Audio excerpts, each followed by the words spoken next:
must be able to do the bubble thing. No. How did Awesome do it then? Don't The know. other night. Don't know. Oh, it's very dark. It's night time. This is true.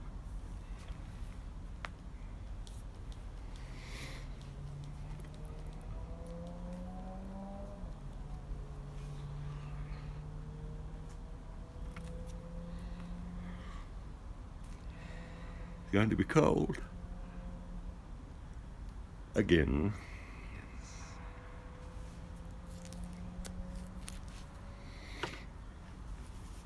Fall in line, gentlemen.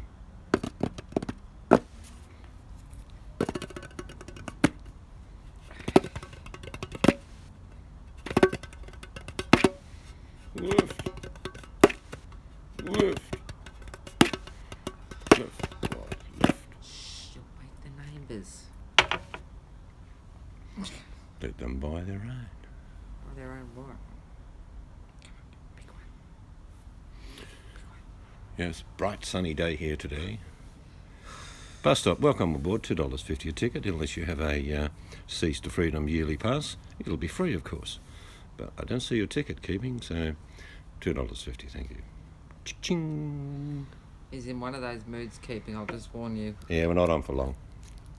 Come outside, have a ciggy, so I thought I'd flick one on. We've been watching... Yeah, What's it called? 24 hours in emergency. That's it.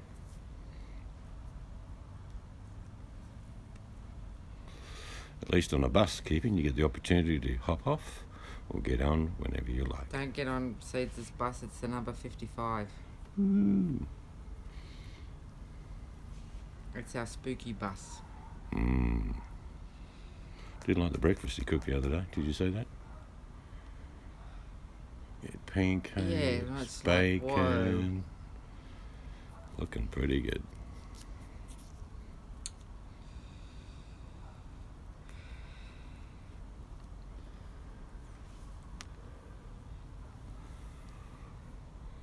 So what are you doing today? That's the way to do it. Not every Sunday, but most Sundays I'll sneak into the bedroom with a tray, small portions of whatever for breakfast. And normally I get the same reaction. What? What's going on? What? I'm still waiting for the day keeping where I receive breakfast in bed, but it's a long wait.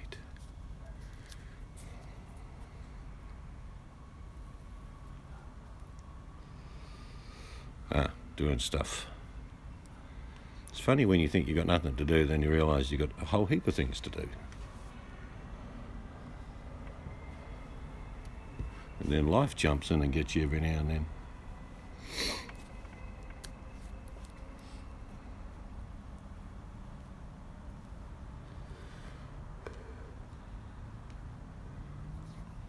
Ah well, I suppose we're not meant to get it. Did you win something on your game? 300. And you're just going for it. Yeah.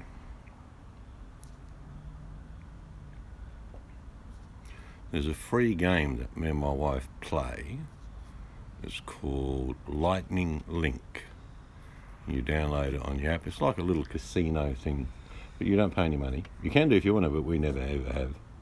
It's just for fun. You get points each day and after so many hours. It's a cheap way of gambling.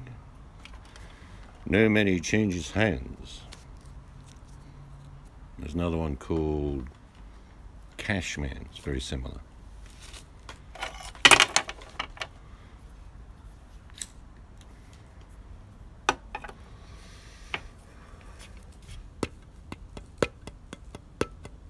On the banks of the river.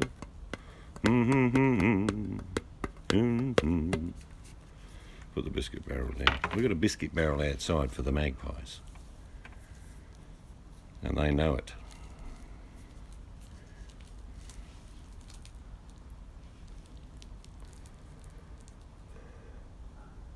I've just got the camera pointing down so you're not seeing anything. No, there's not anything to see anyway.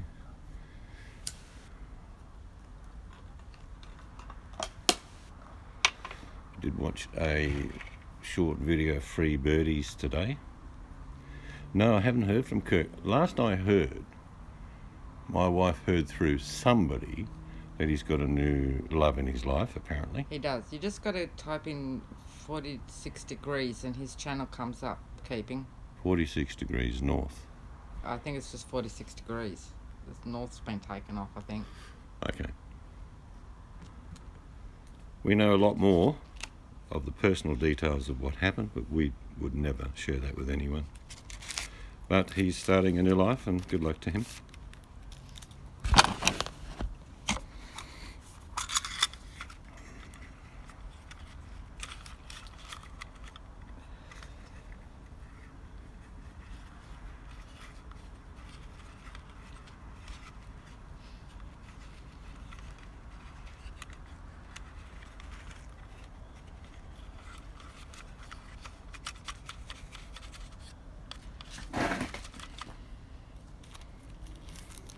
Yeah, he was lost there for a while, as you know, Keeping, but hopefully he's found his feet and changed a few things that were happening in his life that were sort of bringing him down. He's just doing sailing now. Good.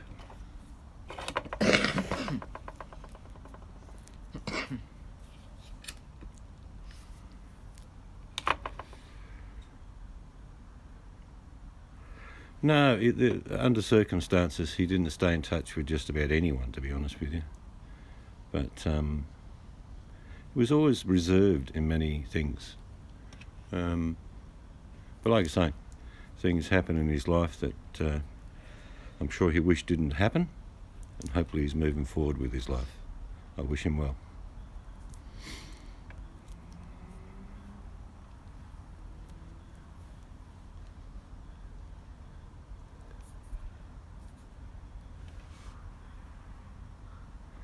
But that's life, isn't it, Keeping? You come across people that you enjoy their company and you spend time with them, and then a few years pass and sometimes you just drift apart.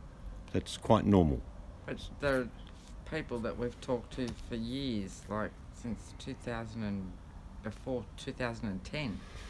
And Yeah. every now and then we message each other. Yeah, the chap, I'm not sure if you saw Thinking Outside the Box, very, very good man. We've known him for a very long time. It's a wonder you don't know him, Keeping. He was around when 212, Kirk was around. 213, yeah. Very down-to-earth chap, Box, and very knowledgeable. He's a bit of a MacGyver, but he's got a heart of gold.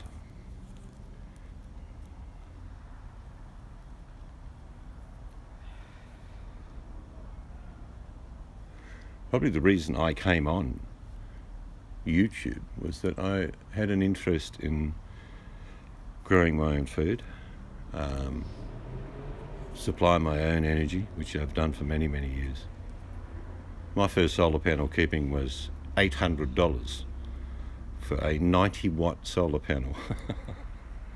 I can now buy today, anytime I like, whole house full of solar with inverter for about $300. 1,500 to 1,800 watts are being removed off homes in Australia that have only been on there 4 or 5 years because they're putting bigger systems on. So it's very cheap. There is so much solar in Australia. You just can't look anywhere down any street without getting reflections. And it's a good thing. In fact, our Energy Commission officially reported last year that they were reducing output of power energy from their main stores for 15% in 1 year. They dropped it 15%. In other words, they're now not producing that amount for the grid because a lot of the grid is producing for itself. We must be pretty close to the most solar-powered country in the world by now.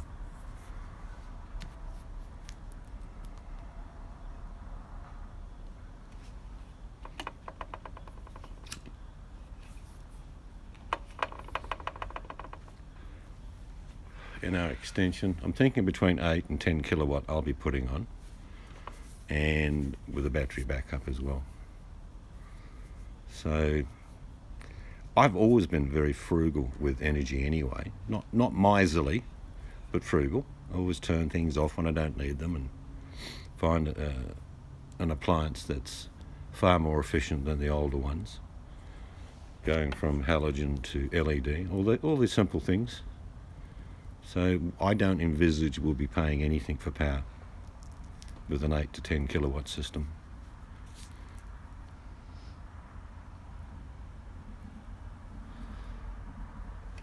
There's only really probably 2 really hot months in Australia anyway, where we live, February and March.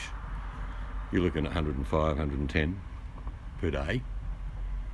So that's pretty hot, but you've got a lot of sunlight if that's happening.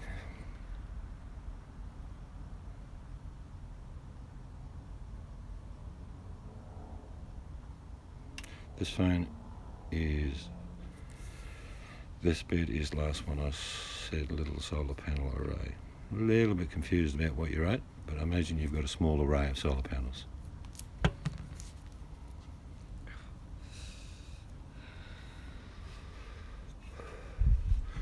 By law in Australia, you have to be connected to the grid unless you live in a rural area.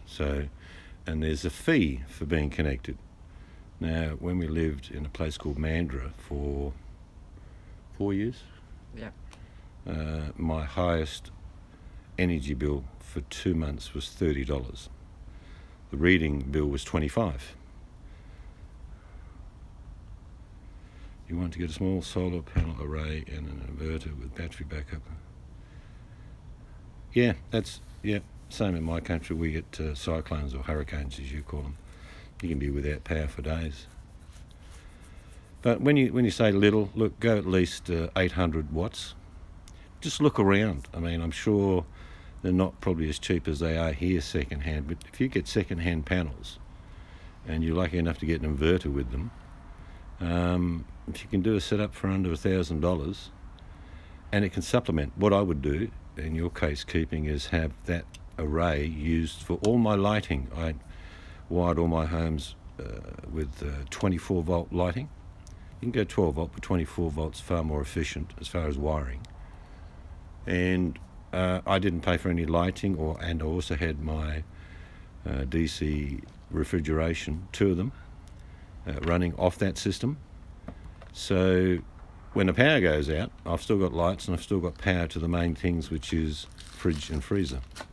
But these were DC fridges, so they cost a little bit. The most expensive one I ever bought was $500, but that was brilliant.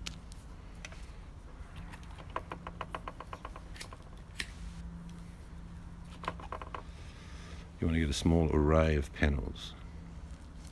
So what are you actually wanting to do with them? Is it just for lighting? Is that what you're saying? Because you don't need very much for that.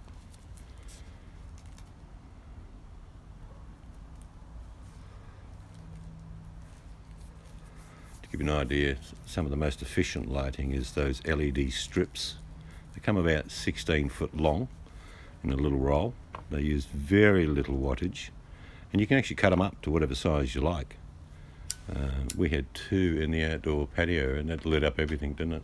Absolutely everything. And that ran off one 12 volt 100 amp battery with an 80 amp panel. They did all the lighting out the back. And it's good to have more than one little system, if you know what I mean. You can buy even cheaper batteries, smaller voltage, but just specifically to light up a shed or a back patio, whatever you want to do. But those LED strips, they're pretty good.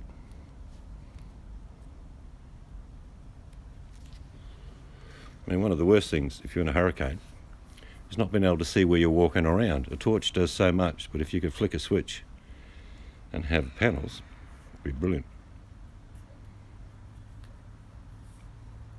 2 30 watt panels, 3 12 volt batteries. Were they 100 amp? Bear? I imagine they were, or even bigger. I'm sure they were big enough for what you needed to do. Yeah, just back, like I say, one of the fundamental things when the power goes out, we used to have our neighbours come over. They used to chuckle because the power used to go out quite a lot in the middle of summer normally. And they come out the back, and I've got my television going. I've got my fridges going, I've got my lights on, and they're looking in and out and up and down the street. There's no lights. And the first day he came over, he says, "Ed, how come we've got no power and you have?" I said, "Well, come out the back and I'll show you." I showed him the 800 watt system I had for the fridge, lights and the television. We had how big was that old telly? 40 something centimetres. It only used 80 watts per hour. So I could watch television. You always work backwards. I'm sure Bear knows what I'm talking about. You work backwards from whatever appliance you're using in wattage. Just add them all up and work backwards through your batteries to your solar panel. So how much wattage do you use a day is all you need to know. But lighting, you need very little. You get away with a 60 amp battery, maybe a 80 watt panel, and you really don't need much more. And you can have a lot of lighting, particularly the LEDs, because they use very little. That's the best way to start off. When you are starting off with any small solar system, start small. See what it does. You get lighting maybe, that's all you get. At least it serves a function. I even always had electric lawnmowers, just a battery, you charge the battery up and you mow your lawn. No cables, it's just a battery that goes in the back of the lawnmower. Well, I'd always charge my battery through the sun. Cost me nothing to mow my lawn. But it's appliances, you work back from appliances. If you've got a really old, hungry fridge that uses a massive energy, get a new, more efficient one, or a smaller one. Yeah, the heat side of that bears the costly side.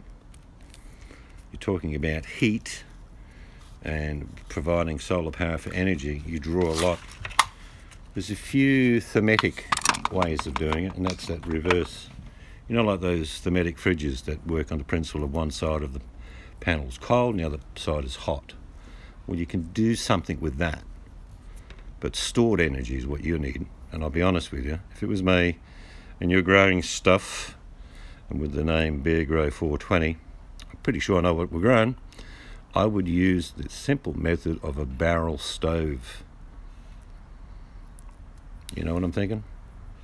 Stone up an old stove on the ground, let it run through the whole grow area, and let the outlet pipe go outside, and you can certainly keep heat in by using wood, whatever you want to use to burn. But that's one way. Heat from solar is it's not feasible, I'll be honest with you. If you've got a grow area, you're looking at probably a minimum of 10 by 10 feet, if not 20 by 20 feet, and cubic meterage of heat required, which you need over 20 degrees Celsius, obviously, which is 68 to 70 degrees Fahrenheit. You're better off going with a barrel stove, embedded in cement, and then with rocks around the pipe going through the whole unit, and then an outlet going outside. It keeps warm, it's literally, you'd burn. Say if you went to bed at 10, 11 o'clock at night and you filled it up, it would burn all night till morning, and then you can top it up. If you're in Arizona, northern Arizona by the look of your name, it gets cold. You're up in the hills.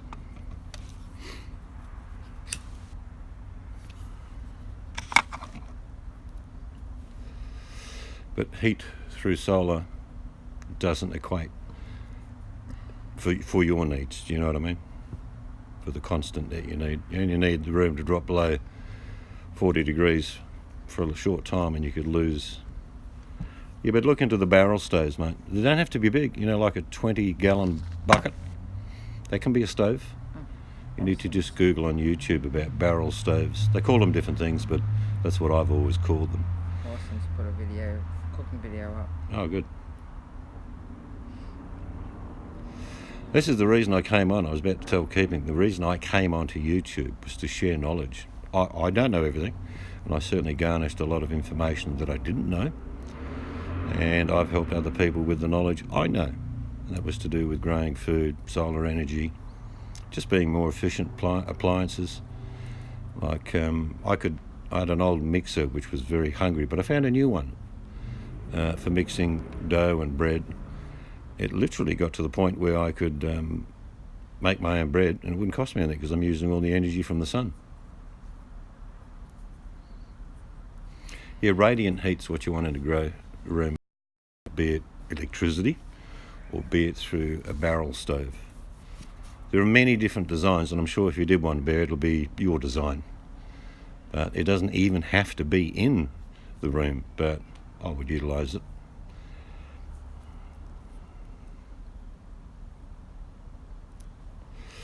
Mate of mine had a grow room and he had probably 80 metres of 4-inch light cast metal piping, and he drilled all these holes through it. So what happened was, from the barrel stove, the exhaust went through the ground, and these pipes were just above the ground, above the barrel.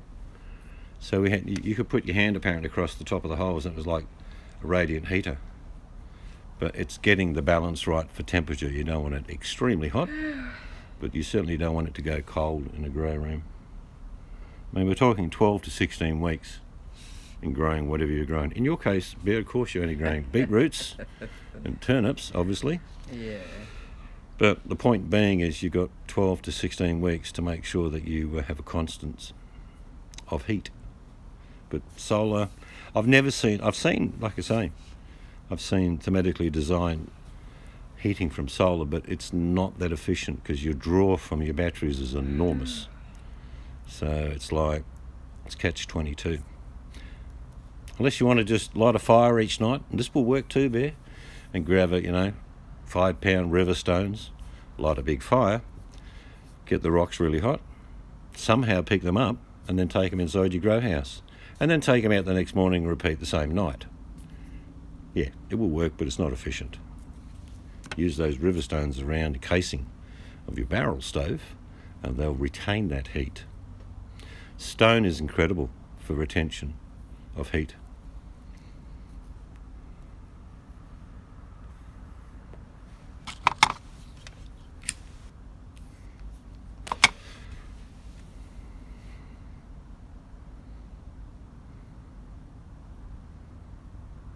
Yes, that's exactly what it is. It's constant radiant heating until the rocks cool down. That's the best one I've ever seen. Imagine a barrel stove about 20 gallons, not big, and you just had a feeder on top. In other words, you fed the wood through the top of the barrel lying on its side. You can make this stuff yourself. You don't need to be a rocket scientist. You have a draw pipe which takes the exhaust away, and then that pipe actually is covered in stones and can go wherever you like it. It's actually not a barrier. If you build it nicely, you can actually have a little seating area, so your bum keeps warm too during winter. You can use it for normal house heating. They're very efficient barrel stoves.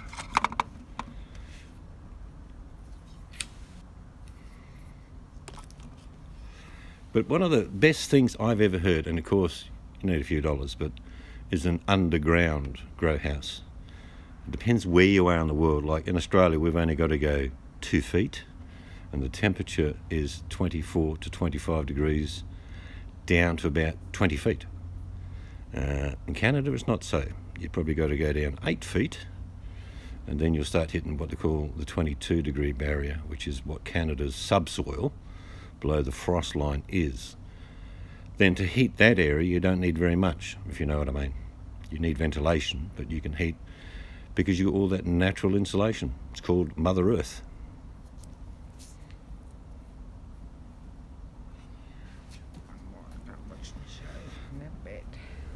We've got mining towns in Australia where they live underground. Coober Pedy, if you ever Google that, you'll see that it's an opal mining area, and all the houses are actually just carved out of the rock underneath the ground, and they're constant 22 to 24 degrees. And they have bedrooms and kitchens, you name it. It looks like a normal house except it's all rock.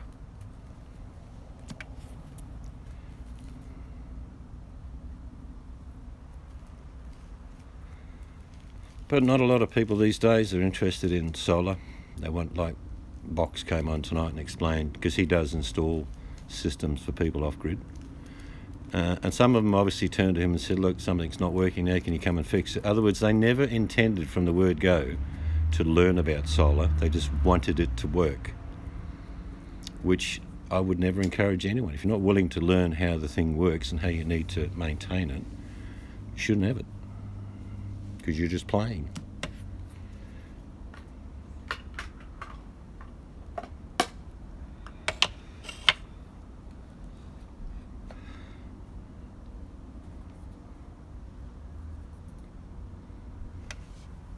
But that's life, like I say.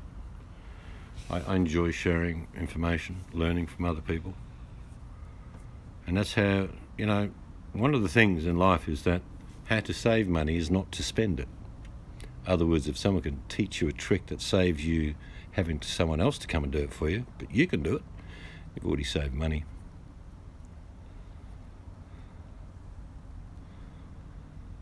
Yeah, a little homestead.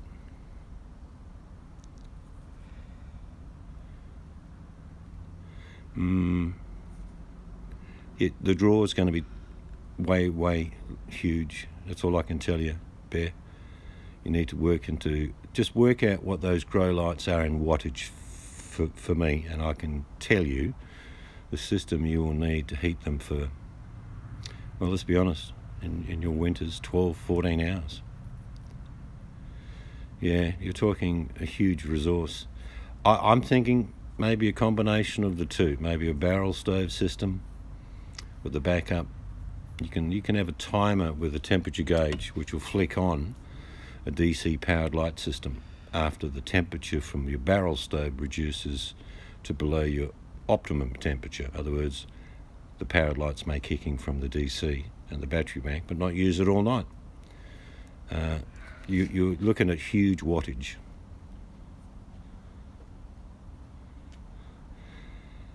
Yeah, I think you're not going to find a DC light with the radiant heat you need that's efficient.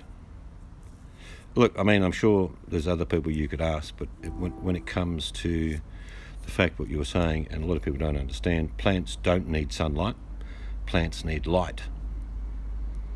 And people always get confused with that. They're saying, well, how does that work? If you don't get sunlight, nothing will grow. That's not true. There's different spectrums of light, and you can provide the light artificially without ever having the sun.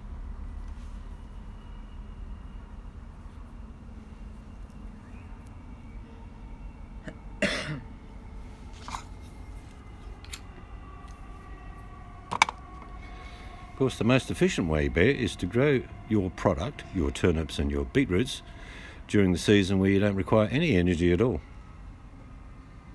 But then it wouldn't be a room, would it? It'd be in the garden. That's right. Yeah, could do. I think if you look into it, and if you can work out your cubic area, in other words, if it's 10 by 20, it's 200 square feet. You with me?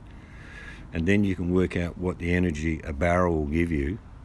And it's not so much the temperature, because temperature you can control. In other words, you just don't put that much fuel in there. But that's how you work it. You go back again, like I say, when you supply solar to a home, you work backwards from the appliances to the solar panels and to the batteries. You don't do it the other way around. It's the same with heating air. My 3 batteries ran for 3 hours a night this spring only. Well, that means you're drawing down the batteries too, which means you shorten the life of the batteries. The secret with batteries, if you can, is to keep, even though some batteries are designed, I'm fully aware of that, to go well below, even now nearly down to 0, you're still better off only using 50% of a battery bank as a maximum. I never went below 70%, to be honest with you. Mind you, we have a hell of a lot of sunlight in Australia.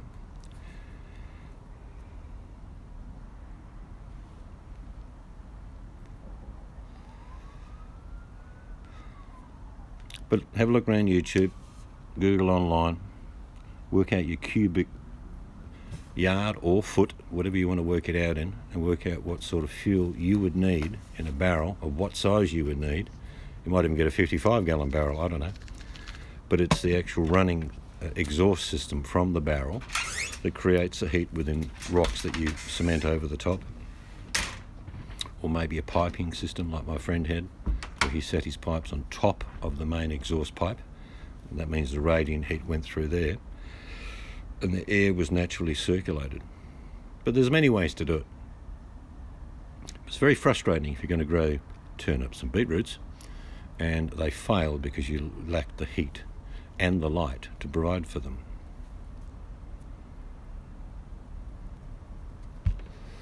Most plants need, this is generalizing, but 6 to 7 hours of light a day. If the earth only gave us 6 to 7 hours of sunlight every day, people could still grow crops. Drop below that, and we're going to start to struggle.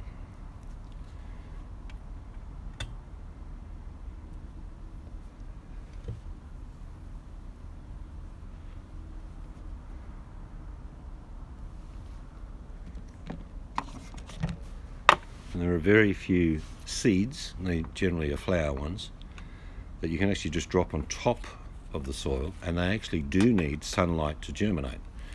But 99% of the plants, food, flowers on this planet don't need any sunlight to germinate.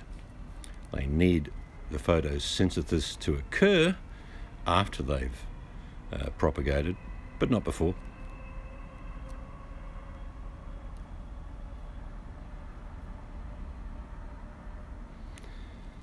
Yeah.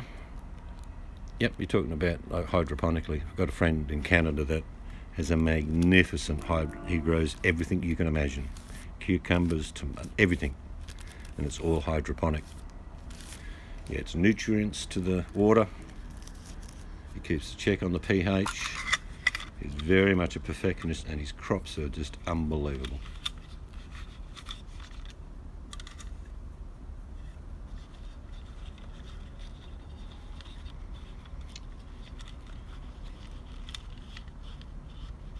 Yep, you can. In fact, what does happen sometimes with the process of different light spectrums is that you can end up with a different coloured leaf on a common plant, i.e. a beetroot.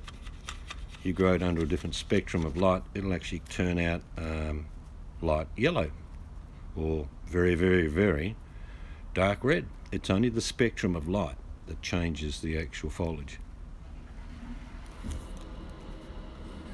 You don't need dirt to grow anything.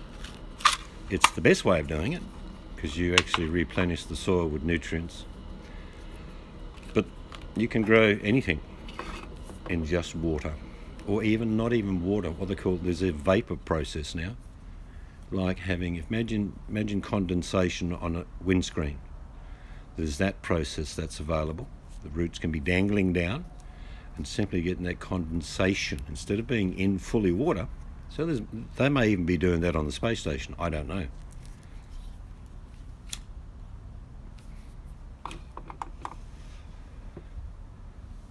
But you certainly couldn't grow enough food in the space station to survive. It would take the whole space station to be converted into a growing room, and there'd be nothing else you could do. And you'd only be able to provide for 1 or 2 people. Humans eat and consume an enormous amount of food each year. It's staggering.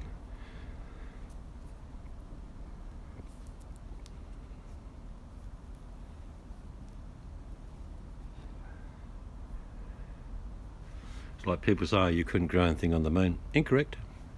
You only need water. Any soil can be changed into a medium. In other words, you can change the soil easily.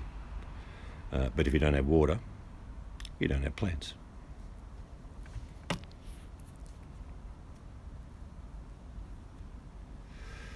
Do you remember Carl Sagan? I don't know if you guys would remember Carl Sagan. He's from the 70s and the 80s. He was a very intelligent man. And he used to have a lot of science shows that he used to do. He was an American guy.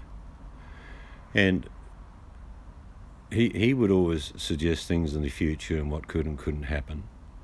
But one of the things that is a fact, during the humans and the Neanderthal, stages of the last ice age. A lot of the Neanderthal died out, obviously eventually were extinct. But their remains and their stomach contents found in bogs and bits and pieces all over Europe show very clearly that there was not much sunlight at all. However, in the caves that they lived in, there was a mass amount of mushrooms. What are mushrooms? Can you live off mushrooms? Yes, you can. There's nearly everything you need in a mushroom, believe it or not. And they grow in the dark most of the time. So you don't even need light for fungi. So there's always hope for us when the world turns to dust and everyone's fighting each other and we're living in caves. Keeping and I will just go on our mushroom hunt for the morning. What's for dinner tonight, Keeping? Mushroom soup again? Yeah. We're very adaptable as a species. If we had to go back to a very basic diet, we could. Would we live longer? No, we'd probably die earlier. Probably breed quicker. But we're a very adaptive species, but we're also a very destructive species. I've always said if you removed only one species from the planet, that being us, this planet would return to pristine condition within 100 to 200 years, without doubt.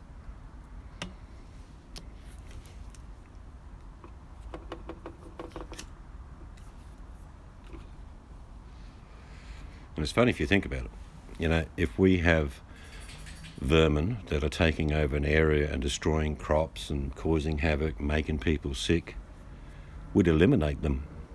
We would eliminate them. And yet, as humans, we do exactly that.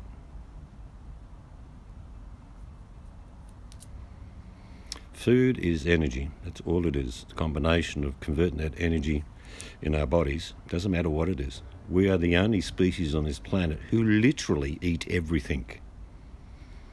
Even other omnivores on the planet have a restricted diet. We don't. We eat the oink if we have to survive.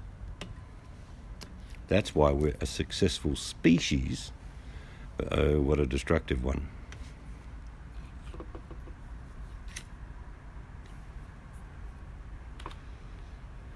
I remember reading stories of the potato famine. And there wasn't just one potato famine, there were several. But if you could get potatoes and milk, and if that's all you had, you can actually make bread out of dried potato, believe it or not. But if you had potatoes and just milk, you have all the nutrients of life required in those two products. Very limited diet, but you certainly can survive on just those two things, milk and potatoes.